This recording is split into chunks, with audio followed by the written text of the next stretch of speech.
everyone. I'm Jordan Lindenschmidt. I'm Ms. Brown. I'm Tulsa Duke. And my name's Andrew Osleton. Today we're going to be talking about countries with nuclear weapons and how they relate to the war in Ukraine. We chose this topic because nuclear weapons continue to affect global politics, military decisions, and the fear of large-scale war around the world. Personally, I have always been more of a peacemaking type of person. I naturally do not like conflict, violence, or seeing innocent people hurt.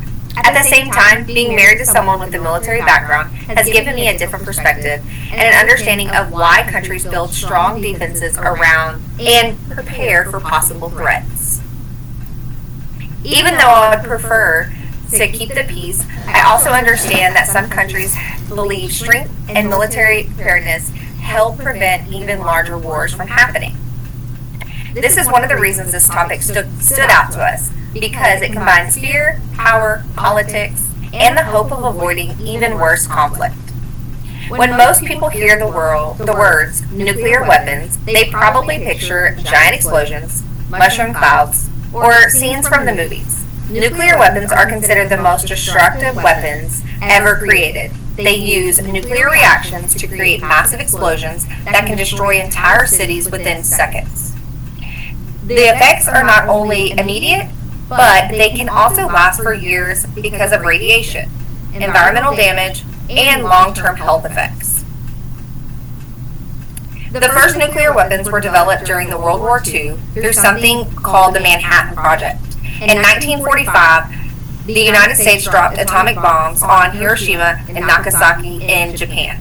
Those bombings helped end the war, but they also showed the world just how devastating nuclear weapons could be. Ever since then, countries have continued developing nuclear programs, mainly because they want the protection, the military strength, and the political power. Today, there are 9 countries that are believed to possess nuclear weapons. Those countries are the United States, Russia, China, France, the United Kingdom, India, Pakistan, North Korea, and Israel. Although Israel has never officially confirmed having them, Russia and the United States hold the largest nuclear stockpiles in the world, which was one of the reasons they play such a major role in the global military decisions. So one thing we found interesting while researching this topic is that nuclear weapons are usually not created with the intention of actually using them. The main strategy behind owning them is the idea of deterrence. Deterrence basically means that countries avoid attacking each other because they fear what would happen in return. In simple terms, both sides know the destruction would be catastrophic, which is a concept named mutually assured destruction. Hence, the weapons act more like a warning than something people actually want to launch. Even though the goal may be deterrence, nuclear weapons still create fear and tension around the world. This fear is sourced from the fact that one mistake, misunderstanding, or emotional decision from a world leader could potentially affect millions of people. I think that is the part of what makes this topic so heavy. It is not just about politics. It is about real people, families, children, and entire countries that could be affected by decisions made by a few individuals in power. As a civilian myself, I think about how terrifying it would be to live somewhere where war is happening nearby, or where people constantly fear the escalation. Now this brings us to the war in Ukraine. In February of 2022, Russia invaded Ukraine, creating one of the largest conflicts in Europe in recent history. The invasion immediately gained worldwide attention, not only because of the violence and destruction, but also because Russia possesses the largest nuclear arsenal in the world. Since the beginning of the conflict, there have been concerns about the possibility of nuclear escalations. Russian President Vladimir Putin has made several statements reminding other countries of Russia's nuclear capabilities. Those statements create fear across the world and increase the tensions between Russia and countries supporting Ukraine. One of the biggest concerns during this war has been finding a balance between helping Ukraine and avoiding direct conflict with Russia. Countries like the United States and members of NATO have provided military aid, equipment, financial support, and humanitarian assistance to Ukraine. However, many world leaders also tried to avoid actions that could trigger a larger war between nuclear powers. Something many people may not realize is that Ukraine once had nuclear weapons too.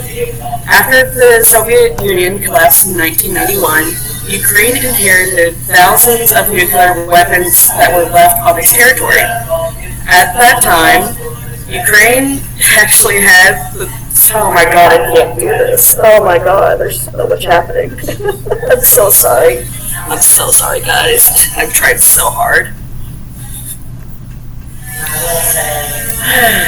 I just screwed it up. I'm so It's sorry. okay, just pick up where you left off. It's alright, just pick up from there. After the Soviet Union collapsed in 1991, Ukraine inherited thousands of nuclear weapons that were left on its territory. At that time, Ukraine actually had the third largest nuclear arsenal in the world. However, in 1994, Ukraine agreed to give up those weapons under an agreement called the Budapest Memorandum. I'm not even going to attempt to try to pronounce it again. In exchange, countries including Russia, the United States, and the United Kingdom promised to respect Ukraine's independence, sovereignty, and borders. Because of the current war, many people now debate whether giving up those weapons left Ukraine vulnerable. Some people believe Ukraine may have been less likely to be invaded if they had kept nuclear weapons as a deterrent.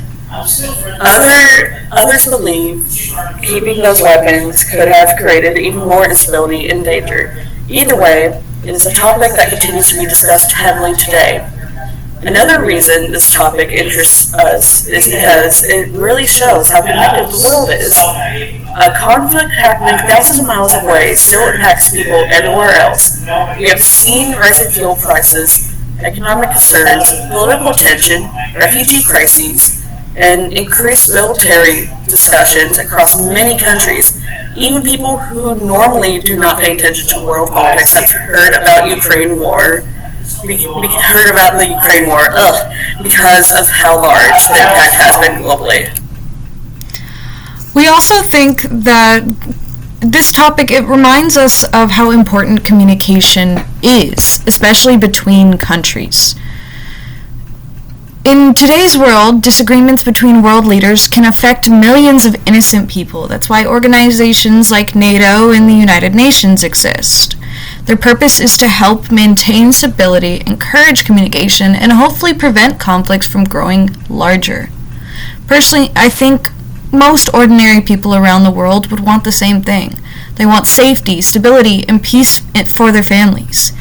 Even though governments may disagree politically, regular people are usually just trying to live their lives, provide for their children, and feel secure. That is another reason why this topic stood out to us emotionally, because behind every headline and political debate are real human beings dealing with fear, uncertainty, and loss. In conclusion, nuclear weapons continue to be one of the most powerful and dangerous forces in the world. Countries maintain them for protection, deterrence, and political influence, but their existence also creates fear because of the level of destruction they could cause. The war in Ukraine has reminded the world how quickly tensions can rise when nuclear countries get involved in conflict. While researching this topic, we kept coming back to the idea that strength and peace somehow have to exist together. Even though countries prepare for war, many people still have hope that those weapons will never have to be used. Hopefully, diplomacy, communication, and international cooperation can continue to prevent conflicts from escalating further in the future. Thank you.